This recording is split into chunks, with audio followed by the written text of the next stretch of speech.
मोहल्ले के सामने उसने मेरा तमाशा बना के रख दिया। लगता है वो ऐसे नहीं समझेगा, उसे दूसरी तरह से समझाना पड़ेगा। नहीं नहीं अली, तुम्हें खाला की कसम है, तुम ऐसा वैसा कुछ नहीं करोगे, बल्कि भूल जाओ कि मैंने तुम्हें कुछ बताया भी था। तुम्हें क्या हो गया समीरा? क्यों इतना डर रही हो तुम? गलती तुम्हारी नहीं है, उसकी है, और उसे सबक सिखाना बहुत जरूरी है। तुम्हें खाला की कसम है अली, तुम ऐसा कुछ नहीं करोगे प्लीज, वरना बहुत बुरा हो जाएगा।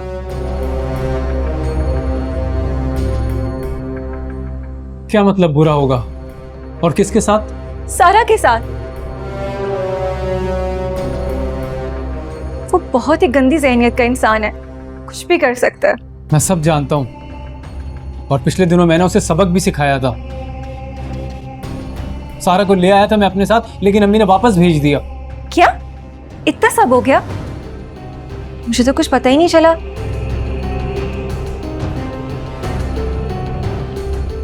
कि मैं समझ सकती हूँ खाला को। खाला बेचारी भी क्या करती, कौन माँ चाहेगी कि उसकी बेटी तलाक लेके घर बैठ जाए।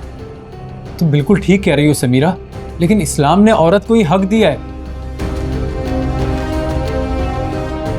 कि अगर उसका शौहर ठीक नहीं है तो वो तलाक ले सकती है या अलैदगी इख्तियार कर सकती है।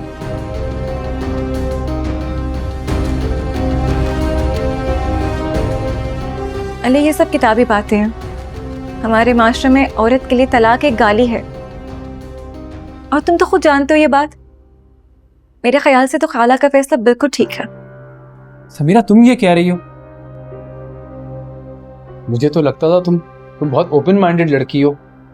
मुझे गलत मत समझो अली, मैं बिल्कुल तुम्हारी तरह सोचती हूँ, मगर खाला को भी समझती हूँ। वो पुराने ख्यालात की हैं, मगर उनकी भी मजबूरी है। वो कैसे अपनी बेटी को तलाक दिलवा ले, और उनकी तबीयत देखिए कितनी बीमार रहती है वो। और इन हालात में सारा की तलाक उनकी सेहत पे बहुत बुरा असर डालेगी।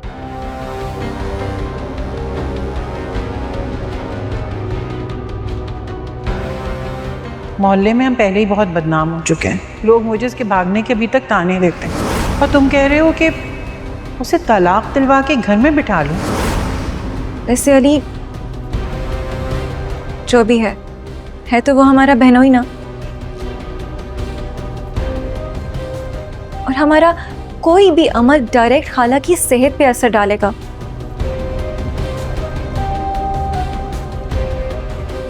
इसलिए प्लीज तुम ऐसा वैसा कुछ मत करना, और भूल जाओ कि मैंने तुमसे कुछ कहा। और वैसे भी मैंने तुम्हें सब इसलिए बताया कि तुम मेरे गवाह रहो। चलो ठीक है समीरा, तुम फिक्र मत करो।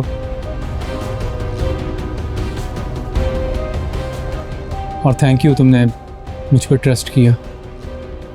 शुक्रिया की क्या बात है अली, मेरा तुम्हारे अलावा है ही कौन।